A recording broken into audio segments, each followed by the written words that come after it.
tarde. Qual é o seu nome? Boa tarde, meu nome é Adelinda. Quanto tempo trabalha na comunidade e como foi sua chegada? Bom, quanto tempo eu trabalho na comunidade ou na escola? Na escola. Na escola eu trabalhei bem no início, 1 ano, né? Agora eu não lembro exatamente o ano, né? Mas foi bem no início. E depois eu me efetivei e fui pro Frei Caneca. Daí lá eu trabalhei vários anos. E em 2009 eu retornei para a escola trabalhar como secretária da escola, né? Naquela época. Daí fiquei por 4 anos como secretária. E depois eu assumi a direção da escola. Foi em 2009 que eu retornei.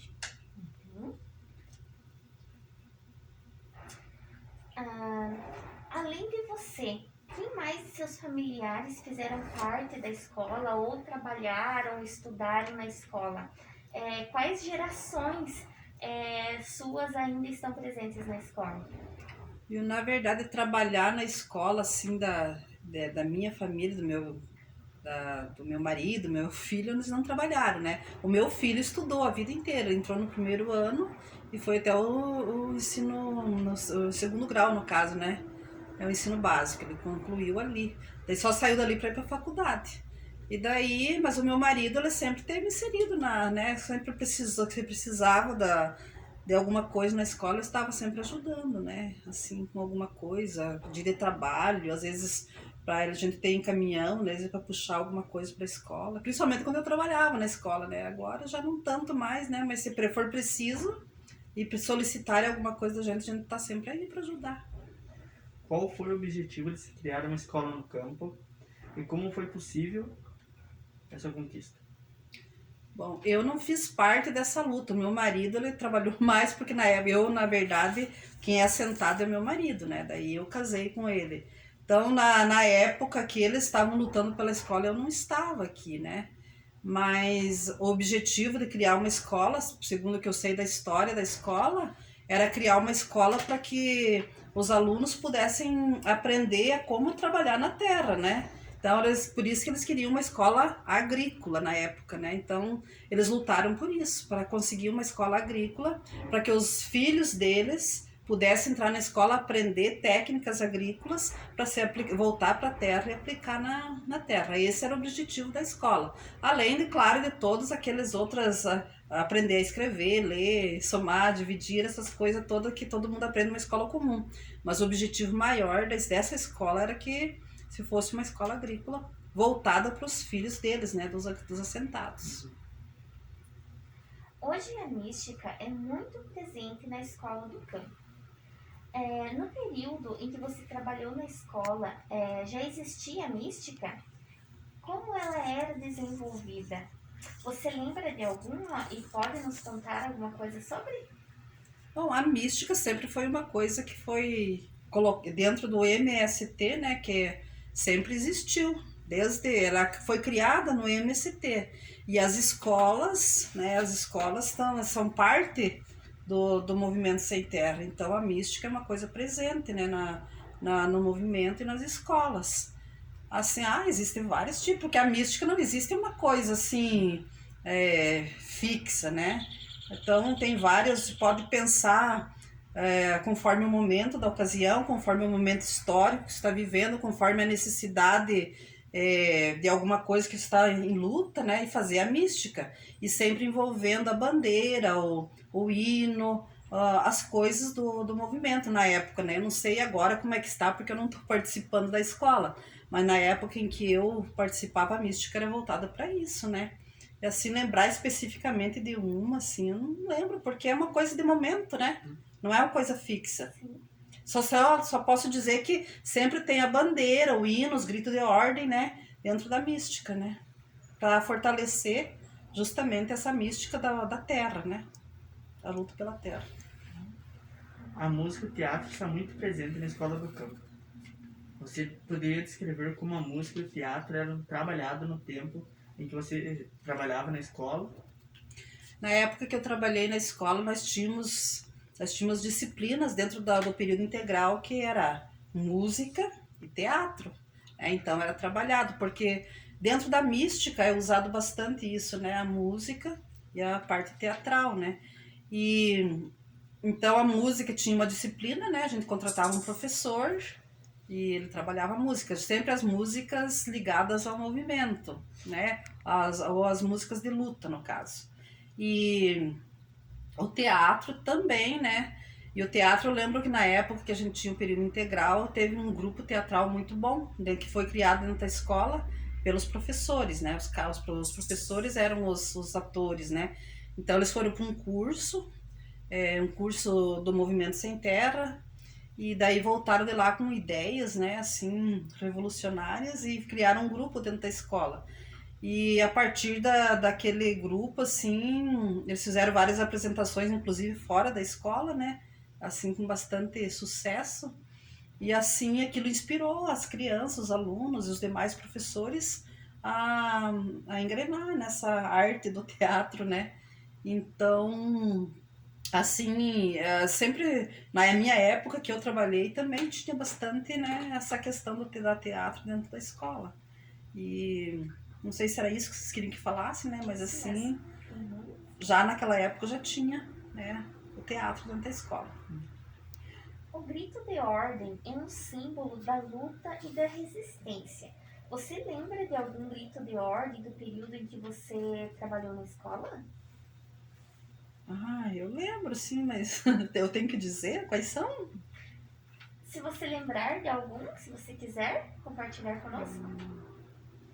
Assim, que o pessoal, na verdade, não é dentro da escola, mas o pessoal, assim, usa bastante em qualquer movimento, em qualquer, assim, participação que eles façam fora, né? É, quer dizer, MST, a luta é para valer, né? Porque não é uma luta assim que você vai ali, quando o pessoal vai para uma luta, eles vão para briga, né? Seja para, né? Para, como é que eu posso dizer assim?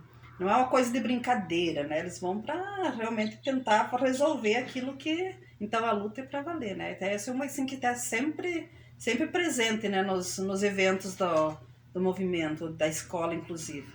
E tem uma que diz assim: lutar, resistir. Agora eu não lembro mais. Ah, vocês me pegaram de surpresa. Eu podia ter feito uma pesquisa, né? Porque agora não me vem na cabeça. Mas essa do MST, a luta para valer, é assim, toda hora que a gente que é feito alguma coisa é usado, né? Vocês devem já ter visto, né? Sim. Qual profissão que você e seus familiares exerciam quando chegaram aqui no assentamento e quais exercem hoje? Eu, no caso, eu sempre fui professora, né? Desde os meus 14 anos eu comecei a estudar e já dava umas aulinhas, né? Então sempre fui professora. E meu marido sempre foi agricultor, né? Na verdade, ele foi com 17 anos pro acampamento. Daí ele ficou vários anos por ele ser menor, ser jovem. Então sempre o pessoal que ia pro acampamento, os mais velhos iam pegando terra e ele ia ficando, né? Por ele ser jovem, né? Então ele demorou, acho que mais quase 10 anos para conseguir. Ele ficou no acampamento e ia para um lugar, ia para o outro, né? Até que veio para Lebon Regis. Daí aqui ele conseguiu, já veio para ficar assentado, né? E ele sempre foi agricultor, filho de agricultor, né? Ele não tinha outra profissão. Você acha a escola importante para você e para a comunidade? Ah, lógico que é, né? A escola é um ponto de referência, né, para os assentados, e assim, ela está localizada bem no começo do assentamento, né? E é uma coisa assim, bonita, eu acho assim, que é um cartão de visita do assentamento, né? E ela é importante para a escola, para o assentamento, porque é ali que os nossos filhos estudam, né? É ali que nossos filhos são educados e tem ali a sua formação, né? Para valorizar o, o agricultor, no caso, né? Então eu acho que é um ponto de referência de nós agricultores ali aqui para o assentamento, né? Isso é a importância. E para mim, pessoalmente, ela é assim como se fosse minha segunda casa, porque eu tenho um amor assim pela essa escola, que se for preciso brigar por ela, eu brigo. Eu quase não vou lá, mas se for um dia dissesse para mim assim, vamos lá que vamos fechar a escola, nós temos que brigar. Eu sou uma que vou lá, né, defender a escola porque eu trabalhei muitos anos ali e gostava muito, gosto, né, e a gente está sempre disposto a ajudar. Então ela tem um papel bastante importante dentro do assentamento. Como era a limpeza da escola? Na época que eu trabalhei, No primeiro. na época que eu trabalhei era normal, a gente contratava servente, tinha 2 serventes, tinha as cozinheiras, né? Mas a gente sempre envolveu os alunos, assim, porque a gente achava, sempre tem que colocar na cabeça das crianças quem tem que cuidar da limpeza não é só os serventes, né? Então, a gente sempre que podia, a gente fazia os alunos ajudar a limpar, cuidar, juntar o lixo, fazer a limpeza geral, cuidar da sala. E se faltava alguma, que às vezes ficava doente, né? A gente colocava. Eu mesmo cansei de jogar água nos banheiros e pegar o rodo e tirar água. Então, assim, não é uma coisa assim que tem que ter a servente lá para limpar e, né, e o aluno ou o professor não pode pôr a mão, né? Isso é uma coisa assim que eu acho que no meu ponto de vista, a gente tem que fazer. Não interessa se é o professor ou é o aluno ou quem que é. Então, era assim, mas já era contratado, né? As serventes e cozinheiras, tudo normalmente. Hoje, a escola conta com uma equipe, com uma grande equipe, para trabalhar ali, para fazer o lanche, nutricionista, que já manda um cardápio pronto, para ver quais serão os alimentos que serão servidos para os alunos. Na época em que você trabalhou na escola, como era essa questão do lanche? Viu, na época que eu era diretora, no começo, era bem complicado porque assim, ó, a gente trabalhava o dia todo, os alunos permaneciam o dia todo na escola e vinha o lanche normal para fazer o lanche, sabe, para os alunos, fazer o lanche das 10, o lanche das 3, e nós tínhamos que além de fazer o lanche, fazer o almoço. Então, o que que a gente fazia? A gente fazia algumas promoções, a gente pedia um dinheiro a mais para o governo, né, para a gente comprar alguma coisa por fora. E além disso, a gente plantava a horta também já na época, né? A gente tinha os técnicos naquela época, a gente contratava os técnicos agrícolas, né? E a gente sempre se empenhou para ter as coisas já, mas só que daí não tinha recursos para a gente investir, né? Não tinha, por exemplo, adubo, não tinha semente, era tudo caro. Então a gente conseguia muda às vezes com os agricultores, aqui a gente fazia uns ajutórios com eles também para ajudar. A gente sempre teve verdura assim, né, para ajudar na alimentação. Mas era bem complicado assim para você conseguir manter a escola. Eu lembro assim que às vezes eu levava coisa de casa para fazer, né? Tipo assim, a gente sempre assava carne no final de semana, às vezes sobrava, a gente levava aquelas carnes para fazer com arroz, com aquela carne assada, né?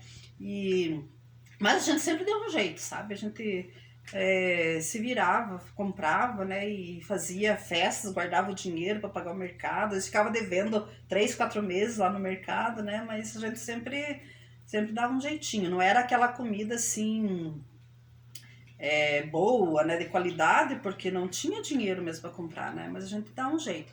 E daí mais tarde também, já na minha época, já começou a vir do estado a já era, né? Feito com nutricionista e tudo, né? Mas assim não foi muito fácil não, né, manter a escola nesse período integral ali, porque a promessa do governo era de mandar dinheiro bastante, alimento suficiente, mas não vinha toda essa, vinha um pouco de dinheiro e nunca era suficiente para comprar uma comida de qualidade. E como era a questão do transporte? A questão do transporte sempre foi um problema para nós, porque as estradas sempre foram ruins, né? As estradas assim sempre em época de chuva a gente